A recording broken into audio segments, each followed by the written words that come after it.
Start करने से पहले अगर आप सभी चैनल पर नए हैं तो चैनल को सब्सक्राइब कर ले और वीडियो पसंद आए तो लाइक कर ले।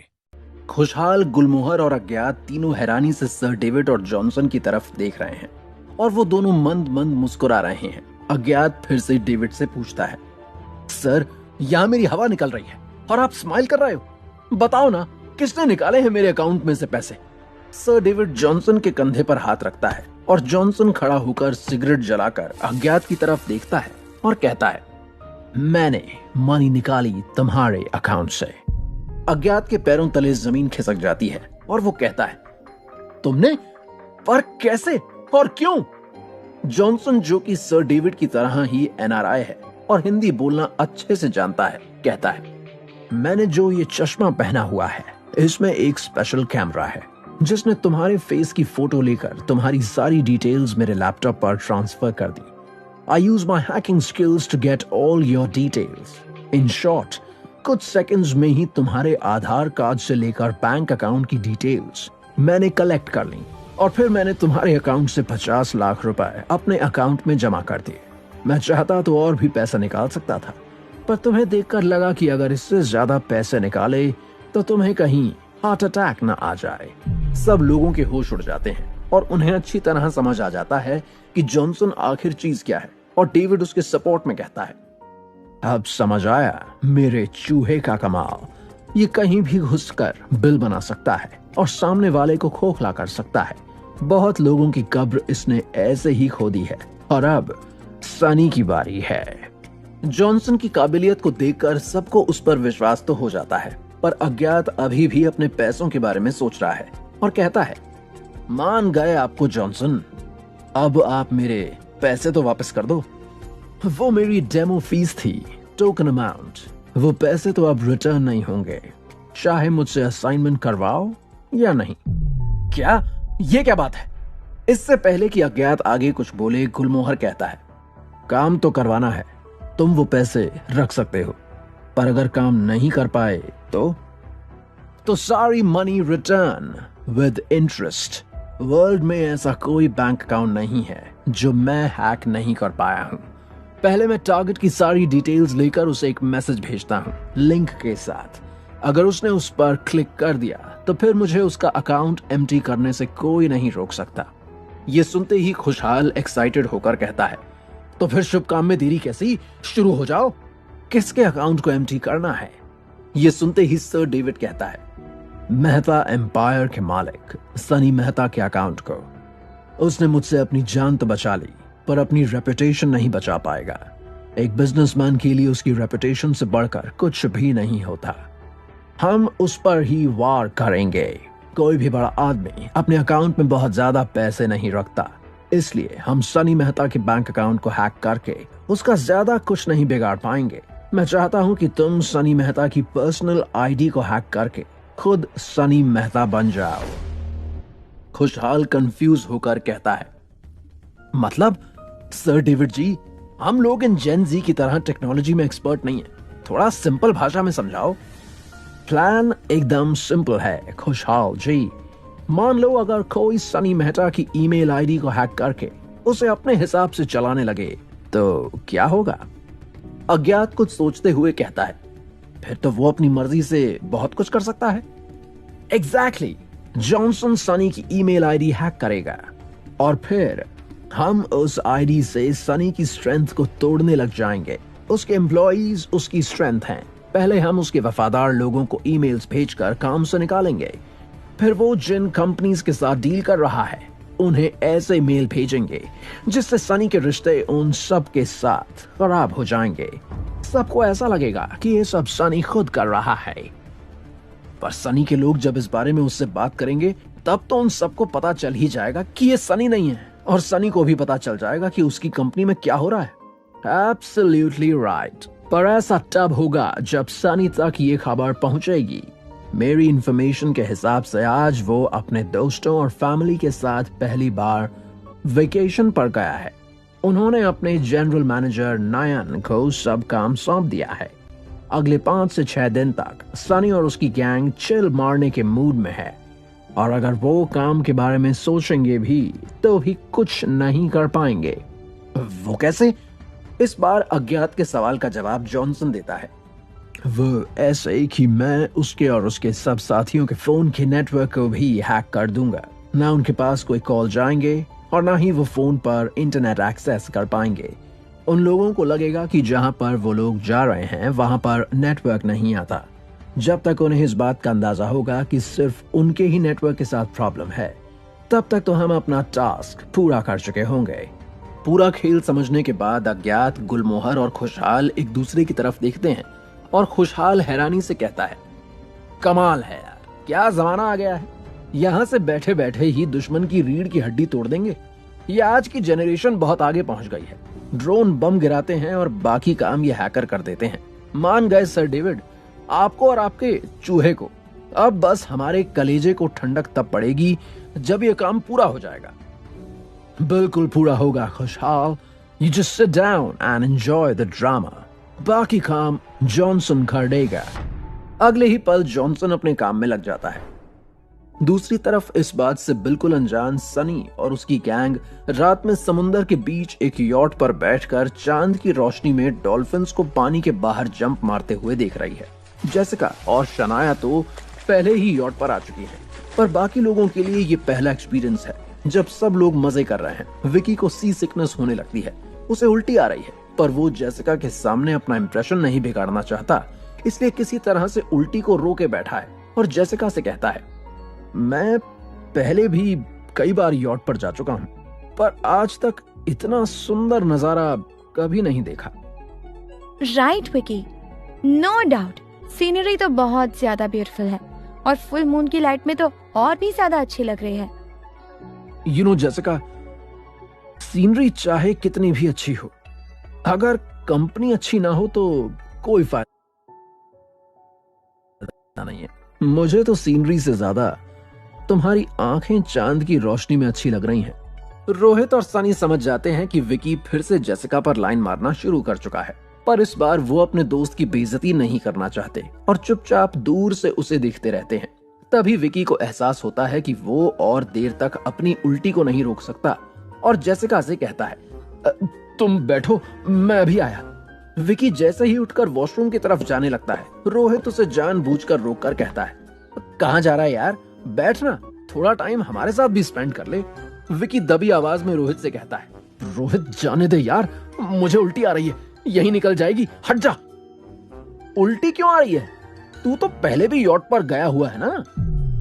रोहित ड्रामा मत कर, हाथ छोड़ मेरा, नहीं तो तेरे ऊपर ही कर दूंगा। रोहित जानता है कि विकी जेसिका के सामने कभी ऐसा नहीं करेगा, इसलिए बोलता है, अच्छा कोई बात नहीं, कर दे मेरे ऊपर। छोड़ देना भाई, क्यों लड़की के सामने ऐसी तैसी करवा रहा है। ठीक है, अब आगे से मुझसे इज्जत से बात करेगा तो जाने दूंगा। इज्जत तो छोड़, मैं तेरी पूजा करूंगा, जाने दे भाई। फाइनली रोहित विकी का हाथ छोड़ देता है और वो सीधा वॉशरूम की तरफ भाग जाता है। रोहित सनी के पास आकर विकी की हालत देखकर हंसने लगता है। फिर वो दोनों समंदर की हवा में खो जाते हैं। थोड़ी देर के बाद रोहित सनी से कहता है, कहां से कहां आ गए हैं ना हम। कभी सोचा भी नहीं था कि एक दिन ऐसे यॉट पर बैठे होंगे। सपने जैसा लग रहा है ना सब। हाँ, कभी कभी सोचता हूँ कि जब ऊपर वाला आदमी को उसके सपने से भी ज्यादा दे देता है, तब उसे रियलाइज होता होगा कि मैंने अपने लिए कितने छोटे सपने देखे थे और ऊपर वाले ने मेरे लिए कितना बड़ा सोचा हुआ था। फिर वो आदमी ये भी सोचता होगा कि आगे से वो अपने सपनों की लिमिट खुद तय करे या फिर ऊपर वाले पर ही छोड़ दे, क्योंकि वो जो फैसला हमारे लिए करेगा उससे अच्छा तो हम अपने लिए सोच ही नहीं सकते। बात तो डीप है। पैसे आते ही तू तो फिलोसोफर बन गया यार। चुप बे, मुझे विक्की समझाया गया जो चने के झाड़ पर चढ़ जाऊंगा। तभी सनी की नजर युक्ति पर पड़ती है जो आरोही के साथ बैठी हुई है। जिस तरह से सनी युक्ति की तरफ देख रहा है वो देखकर रोहित सनी से कहता है, अच्छी लड़की है युक्ति, तुझे पसंद है ना? सनी डिफेंसिव होकर कहता है, ऐसा कुछ नहीं है बेटे, तुझे बहुत अच्छे से जानता हूं मैं। लास्ट टाइम तूने जिस लड़की को ऐसे देखा था वो नैना थी, और अच्छा ही हुआ कि तू उसके चक्कर में नहीं फंसा। पर मेरी मान, तू युक्ति के चक्कर में फंस जा। ये लड़की तुझे यमराज से छीन कर लाई है। आज की डेट में कौन करता है ऐसा? भंवरे की तरह बहुत फूलों पर मंडरा लिया। अब एक फूल पर टिक के बैठने का टाइम आ गया है, और ये फूल तेरी लाइफ को पक्का महका देगा। सनी अब रोहित से अपने दिल की बात को छुपा नहीं पाता और उसकी तरफ देखकर कहता है, यार ये सब इतना आसान नहीं है। अबे तुझे आसान काम करना है? वैसे तो हमेशा कहता रहता है कि मुश्किल काम करने में तुझे मजा आता है। अब क्या हुआ? वो बात अलग है यार, ये दिल का मामला है और युक्ति का दिल एक बार मेरे दादाजी ने दुखा दिया है। मैं नहीं चाहता कि अब मैं ऐसा कुछ करूं जिससे उसकी फीलिंग्स फिर से हर्ट हो। और सच कहूं तो मुझे डर लगता है। तुझे तो पता ही है कि मेरे कितने दुश्मन हैं जो मेरी जिंदगी के पीछे पड़े हुए हैं। मेरा सही में कुछ पता नहीं है यार, कब कहां से मुझ पर अटैक हो जाए। मैं नहीं चाहता कि मेरे चक्कर में युक्ति की जिंदगी बर्बाद हो, इसलिए अपने दिल की बात को दिल में ही रखता हूं। रोहित सनी की बात को गौर से सुनने के बाद कहता है, मैं तेरी बात समझ रहा हूं, पर डर कर जीने से तो कुछ नहीं होगा ना। तू कल का सोचकर अपने आज को रोक कर बैठा है, और अभी तूने ये तो कहा कि ऊपर वाले के पास हमेशा हमारे लिए हमसे बेहतर प्लान होता है, तो उस पर विश्वास करके अपने दिल की बात युक्ति को बोल दे, फिर जो होगा देखा जाएगा। रोहित की बात सुनकर सनी को एक हिम्मत सी मिलती है और वो रोहित की तरफ देखकर मजाक में कहता है, अबे साले तू तो फिलोसोफर बन गया, कहां से सीखा ये सब? तेरे जैसे कुछ कमीने दोस्तों के साथ रहकर सीख गया हूं। सनी जिस कंफ्यूजन में था, रोहित से बात करके वो काफी हद तक दूर हो जाती है और वो रोहित से कहता है, यही तो मिसिंग था भाई लाइफ में, तुम लोगों का साथ। जब तू और विक्की साथ होते हैं ना, तो लगता है कि कोई भी प्रॉब्लम बड़ी नहीं है। हम तो हमेशा तेरे साथ हैं, पर इस वक्त हमारे सामने बहुत बड़ी प्रॉब्लम है, वो देख। रोहित विक्की की तरफ इशारा करता है, जिसकी हालत उल्टियां कर करके खराब हो चुकी है। वो जैसे ही वॉशरूम से ऊपर आता है, फिर से उसे उल्टी आ जाती है और वो फिर से अंदर चला जाता है। उसकी हालत देखकर सनी और रोहित पक्के दोस्तों की तरह उसकी मदद करने की बजाय उसकी इस हालत पर हंसने लगते हैं। जहां एक तरफ सनी अपने दोस्तों के साथ इन लम्हों को एंजॉय कर रहा है, वहीं उसके दुश्मनों ने उसके लिए मुसीबत खड़ी करने का पूरा इंतजाम कर लिया है। जॉनसन फाइनली सनी की ईमेल आईडी को हैक कर लेता है और अब वो उसे बहुत आसानी से अपने हिसाब से ऑपरेट कर सकता है। क्या सनी की खुशियों के ये चंद पल उसे बहुत भारी पड़ेंगे? सर डेविड का चूहा सनी को किस हद तक नुकसान पहुंचा पाएगा? क्या सनी युक्ति से अपने दिल की बात बोल पाएगा? क्या जॉनसन सच में सनी को बर्बाद कर सकता है? इन सारे सवालों के जवाब जानने के लिए सुनिए इस कहानी का अगला एपिसोड सिर्फ पॉकेट एफएम ऐप पर। जॉनसन होटल के अपने रूम में अंधेरा करके पूरी रात काम करता रहता है। वहां बस उसके लैपटॉप की रोशनी है और बहुत तेज मेटल म्यूजिक बज रहा है। म्यूजिक की आवाज इतनी तेज है कि उसके कमरे की खिड़कियों के कांच भी थरथरा रहे हैं।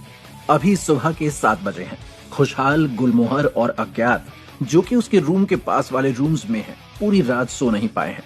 वो तीनों तंग आकर अपने अपने रूम से बाहर आते हैं और खुशहाल दोनों से कहता है, यार ये चूहा जॉनसन सनी की कब्र जब खोदेगा तब खोदेगा, पर कल रात से इसने तो मेरी जान ही निकाल दी है। ये यहाँ पर हमारा जगराता करवाने के लिए आया है क्या? गुलमोहर जी, डेविड की सेक्रेटरी स्वीटी से कहकर हम लोग अपना रूम चेंज करवाते हैं। एक और दिन इसके आस पास रहे तो हम लोग पागल हो जाएंगे। तभी जॉनसन के रूम का दरवाजा खुलता है और वो बाहर आकर कहता है, इट्स डन, काम हो गया। खुशहाल, जो इतनी देर से उसकी बुराई कर रहा था, बहुत प्यार से कहता है, क्या बात कर रहा है पुत्र? भाई वाह, लड़का तो टैलेंटेड है। तो अब हम सनी बनकर कुछ भी कर सकते हैं। Yes, but not right now. अभी नहीं कर पाओगे। क्यों? अभी तो तुमने बोला कि काम हो गया है। तुमने सनी का ईमेल अकाउंट हैक कर लिया है ना? Yes, but now I will catch some sleep. जब उठूंगा तब आगे का काम करेंगे। अज्ञात, जो कि रात से वैसे ही जॉनसन से परेशान था, गुस्से से कहता है, हेलो, हमने तुम्हें यहाँ काम करने के लिए बुलाया है, सोने के लिए नहीं। पूरी रात हमें सोने नहीं दिया और अब खुद सोने जा रहे हो। चुपचाप बैठो अपने लैपटॉप पर और हम जो बोले वो करो। अज्ञात जॉनसन की तरफ बढ़ता है, लेकिन जॉनसन उसे धमकी देते हुए कहता है, तुम्हारे बैंक अकाउंट का एक्सेस अभी भी मेरे पास है। अज्ञात रुक जाता है और खुशहाल की तरह उसके भी सुर बदल जाते हैं। अरे तुम तो बुरा मान गए, मैं तो मजाक कर रहा था। तुम्हें सोना है सो जाओ, नहाना है नहा लो, जो मर्जी हो करो। हम भी थक गए हैं, हम भी थोड़ा आराम कर लेते हैं, है ना डैड? गुलमोहर भी समझ जाता है कि इस वक्त जॉनसन को नहीं छेड़ना चाहिए, इसलिए वो कहता है, हाँ मुझे भी बहुत नींद आ रही है, आराम करो जॉनसन बेटा। Okay, good night. जॉनसन वापस अपने रूम में जाकर दरवाजा अंदर से लॉक कर लेता है। अज्ञात गुस्से में कहता है, डैड जैसे ही हमारा काम हो जाएगा ना, इस चूहे को मैं किसी सांप के ऐसे बिल में छोड़ कर आऊंगा जहां से ये कभी भी वापस नहीं आ पाएगा। तभी जॉनसन के रूम का दरवाजा खुलता है और वो बाहर आकर अज्ञात से पूछता है, डिड यू से समथिंग? कुछ कहा तुमने? मैंने नहीं तो, मैं तो गुड नाइट बोल रहा था। जॉनसन उसे टशन वाला लुक देकर कहता है, गुड नाइट। जॉनसन वापस से रूम में चला जाता है और उसी वक्त गुलमोहर धीरे से सबसे कहता है, इसके रूम से थोड़ा दूर चलकर बात करो। मुझे तो समझ नहीं आ रहा कि इतने तेज म्यूजिक की आवाज में भी इसने रूम के अंदर से हमारी बातें कैसे सुन ली। गुलमोहर जी, ये आजकल के जेन ज़ी बच्चे बहुत तेज हैं। जो अज्ञात का चेहरा देखकर उसके अकाउंट से पैसे निकाल सकता है, वो कुछ भी कर सकता है। सच कहूँ, मैं तो इसके सामने आते ही यहाँ वहाँ देखने लगता हूँ। इसका कुछ पता थोड़ी है, हमारे ऊपर गुस्सा आ गया तो कहीं हमारा अकाउंट साफ कर दे। मैंने तो कल ही मेरे अकाउंट में जितने भी पैसे थे अज्ञात की मम्मी के अकाउंट में डाल दिए हैं। बढ़िया आइडिया है, मैं भी आज ये करता हूँ। जैसे ही खुशहाल ये कहता है, पीछे से सर डेविड की आवाज आती है, गुड मॉर्निंग के वक्त में क्या प्लानिंग चल रही है? सर डेविड अपनी मॉर्निंग वॉक करके आया है और काफी फ्रेश लग रहा है। ये देखकर गुलमोहर तंज कसते हुए कहता है, आप तो आराम से सोकर मॉर्निंग वॉक करके आ रहे हो सर डेविड, पर आपके इस चूहे ने पूरी रात इतना शोर मचाया है कि हम में से किसी को भी नींद नहीं आई। But the work is done, काम हो गया है, राइट? बोल तो रहा है कि काम कर दिया है। हमने जब दिखाने के लिए कहा तो बोला जब सोकर उठेगा तब दिखाएगा। इसका एटीट्यूड कुछ ज्यादा नहीं है? मिस्टर गुलमोहर, जॉनसन कोई इंजीनियर या मैकेनिक नहीं, बल्कि हैकिंग का आर्टिस्ट है। You must be knowing that artist लोग बहुत मूडी होते हैं। अगर उनसे अच्छा काम करवाना है तो उन्हें थोड़ा झेलना तो पड़ता है। जब तक जॉनसन सो रहा है, हम लोग बैठकर स्ट्रैटेजी बना लेते हैं कि हमें क्या क्या करना है। खुशहाल, जिसे बहुत ज्यादा नींद आ रही है, कहता है, आप लोग स्ट्रैटेजी बनाओ, मैं थोड़ा सो जाता हूँ। जॉनसन की वजह से कल रात की उतरी नहीं है। अब जब तक वो उतरेगी नहीं, आज जो पीऊंगा वो चढ़ेगी नहीं, और जब तक वो चढ़ेगी नहीं, मुझसे काम ही नहीं हो पाएगा। आप लोग समझ रहे हैं ना? खुशहाल की गोल गोल बात किसी को समझ नहीं आई है, पर वो सब उसकी हाँ में हाँ मिलाकर उसे सोने के लिए भेज देते हैं। सर डेविड गुलमोहर और अज्ञात के साथ बैठकर सनी को बर्बाद करने की स्ट्रैटेजी बनाता है, और दूसरी तरफ सनी अपने दिमाग में स्ट्रैटेजी बना रहा है कि वो कैसे युक्ति से अपने दिल की बात करे। वो सब लोग होटल से निकल चुके हैं और वैनिटी वैन में एक साथ सफर कर रहे हैं। पूरे दिन के सफर के बाद अभी वो लोग ताडोबा नेशनल पार्क के पास आ चुके हैं। फिलहाल उनकी वैन ताडोबा जंगल के रास्ते से गुजर रही है। ताडोबा नेशनल पार्क एक टाइगर रिजर्व है। वैनिटी वैन एक संकरे से सुनसान रास्ते पर चल रही है और तभी विकी सबसे कहता है, अगर आज हमारी किस्मत अच्छी रही तो हमें टाइगर देखने को मिलेगा। हम आज जिस गांव में रहने वाले हैं वहां पर 2 दिन पहले टाइगर आया था और एक बकरी को उठाकर ले गया था। ये सुनते ही सबकी एक्साइटमेंट डर में बदल जाती है। जेसिका कहती है, हम उस विलेज में क्यों रहने वाले हैं? अगर हमें कुछ हो गया तो? मेरे तो फोन का नेटवर्क भी नहीं आ रहा। हेल्प के लिए किसे बुलाऊंगी? मेरे होते हुए तुम्हें किसी को हेल्प के लिए बुलाने की जरूरत नहीं है जेसिका, और अगर तुम्हें इतना ही डर लगता है तो मैं तुम्हारे साथ तुम्हारे रूम में सो जाऊंगा। तभी सनी विकी से कहता है, हाँ जेसिका, विक्की को देखकर टाइगर चुपचाप चला जाएगा। इसकी मासी का लड़का है वो, इसे कुछ नहीं करेगा। सब लोग फिर से विकी पर हंसने लगते हैं और तभी युक्ति बोलती है, मजाक तो ठीक है गाइस, पर शाम होने वाली है। हम लोग ये एडवेंचर कर तो रहे हैं, पर हम सबको बहुत केयरफुल रहना होगा। रात में कोई बाहर मत निकलना। जेसिका सही बोल रही है, यहाँ पर किसी के भी फोन में नेटवर्क नहीं है। अगर कुछ हुआ तो कोई भी हमारी हेल्प के लिए नहीं आ पाएगा। तभी शनाया अपसेट होकर विकी से कहती है, किसने बोला था तुमसे इतने अंदर जाकर गांव में रहने के लिए? यहाँ बाहर रिजॉर्ट भी तो था, वहाँ पर रह सकते थे हम विकी। क्यों, तुम्हें टाइगर से डर लगता है शनाया? ऐसा कोई है जो टाइगर से नहीं डरता? मैंने सुना है कि टाइगर जब आसपास होता है तो आदमी के कदम खुद ब खुद रुक जाते हैं, और अगर उसकी आंखों में देख लो तो वो हिप्नोटाइज कर देता है। शनाया, टाइगर्स कोई तांत्रिक नहीं होते जो हिप्नोटाइज कर देंगे। कुछ भी मत बोलो। ठीक है, तुम मत मानो, पर मुझे तो लगता है कि ऐसा होता है।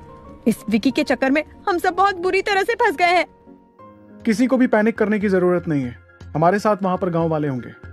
बस हमें इस बात का खास ख्याल रखना है कि हम रात में अकेले कहीं बाहर ना जाएं। बाकी कुछ भी नहीं होगा, रिलैक्स करो। वैनिटी वैन घने जंगलों के एकदम बीचों बीच एक गांव में पहुंचती है, और जैसे ही सब लोग वैनिटी से उतरकर उस गांव की खूबसूरती को देखते हैं, वो सच में हिप्नोटाइज हो जाते हैं। उस गांव के एकदम सामने एक बहुत बड़ा पहाड़ है, जहां से एक बहुत बड़ा झरना गिर रहा है। चारों तरफ बस हरियाली ही हरियाली है, और इतने सारे पक्षियों की आवाजें आ रही हैं, मानो सब मिलकर उन सब के वहां आने पर गाकर उनका वेलकम कर रहे हो। ढलते हुए सूरज की सुनहरी रोशनी में वो गांव किसी जन्नत से कम नहीं लग रहा है। शनाया विकी से कहती है, विकी, तू कुछ गलत भी करता है ना तो भी सही हो जाता है। क्या सुंदर जगह पर लेकर आया है, मजा आ गया। थैंक यू शनाया, पर ये तो मेरी बचपन की आदत है। सब काम परफेक्ट करता हूँ, पर कभी घमंड नहीं किया। एक और ज्ञान की बात सुन लो, जीवन में बहुत काम आएगा। अगर असली खूबसूरती देखनी है तो मेहनत करके उस जगह पर तो जाना होगा जहाँ बाकी लोग जाने से कतराते हैं। क्यों सनी, मजा आया ना? सनी, जो कि अभी तक उस झरने के सुनहरे पानी को देख रहा है, कहता है, आज पहली बार लाइफ में तेरी तारीफ करने का मन कर रहा है विकी। जब हम वापस जाएंगे ना, तब मैं तुझे इस ट्रिप को प्लान करने के लिए एक कार गिफ्ट करूंगा। सुनो सब लोग, सनी ने कुछ प्रॉमिस किया है, बाद में मुकर मत जाना सनी। मैं अपनी बात से मुकरता नहीं हूँ। विकी सनी को गले लगाकर कहता है, थैंक यू मेरे भाई, आई लव यू। जैसे ही विकी ये कहता है, वैनिटी वैन का ड्राइवर दूर से उसे अपने पास आने का इशारा करता है। विकी उसके पास जाकर पूछता है, क्या हुआ ड्राइवर साहब, सब ठीक है? वैसे तो सब ठीक है साहब, पर हम रास्ता भटककर किसी और गांव में आ गए हैं। ये वो जगह नहीं है जहां हमें जाना था। मेरी गलती नहीं है, जैसा आपने कहा मैंने तो वैसा ही किया। क्या? तो वो जगह कहाँ है जहां हमें जाना था? वो तो यहाँ से 2 घंटे दूर है। सब लोगों ने उस जगह और विकी की इतनी ज्यादा तारीफ कर दी है, और सनी ने तो उसे कार गिफ्ट करने को भी बोल दिया है। अब अगर विकी ने सबके सामने जाकर कहा कि वो गलत जगह पर आ गए हैं, तो इज्जत के साथ साथ कार भी चली जाएगी। ये सब सोचकर विकी दबी आवाज में ड्राइवर से कहता है, ये बात हम दोनों के बीच में ही रहनी चाहिए। चलो अब चलकर गांव वालों से बात करते हैं कि हम लोग यहाँ कहाँ रह सकते हैं, और सबके खाने पीने का जुगाड़ करते हैं। तो सबका इंतजाम मैं करके आया हूँ साहब। अरे वाह, आपने तो सारी की सारी टेंशन ही खत्म कर दी। Thank you. आप भी मजे करो और मैं भी मजे करता हूँ। विकी फिर से जेसिका के पीछे चला जाता है। सनी युक्ति के पीछे जाना चाहता है, पर हिचकिचा रहा है। तभी रोहित उसके पास आकर कहता है, अब क्या तेरे लिए पंडित बुलवाकर मुहूर्त निकलवाऊं? जाना युक्ति के पास, बात करेगा तभी तो बात आगे बढ़ेगी। हाँ, पर बात क्या करूं? जो तेरे मन में है जाकर उसे बता दे। हाँ ठीक है, मैं जाता हूँ। सनी, जो बड़ी बड़ी मुसीबतों का मुकाबला डट कर करता है, युक्ति से अपने दिल की बात करने में उसकी टांगे कांप रही हैं। उसे खुद ही विश्वास नहीं हो रहा है कि वो इतना क्यों डर रहा है। वो युक्ति की तरफ जाते जाते वापस रोहित के पास आकर कहता है, रात को जब सब सो जाएंगे तब बात करूंगा उससे। अबे गधे, जब सब सो जाएंगे तो युक्ति भी सो जाएगी, फिर बस तू मुझसे बात करेगा। अभी जा, बात कर। रोहित सनी को फिर से युक्ति की तरफ धकेल देता है। सनी एक लंबी सांस भरता है और युक्ति की तरफ चलने लगता है। क्या आज वो घड़ी आ गई है जब सनी युक्ति से अपने प्यार का इजहार कर देगा? क्या होगा युक्ति का जवाब? क्या होगा जब शनाया को इस बात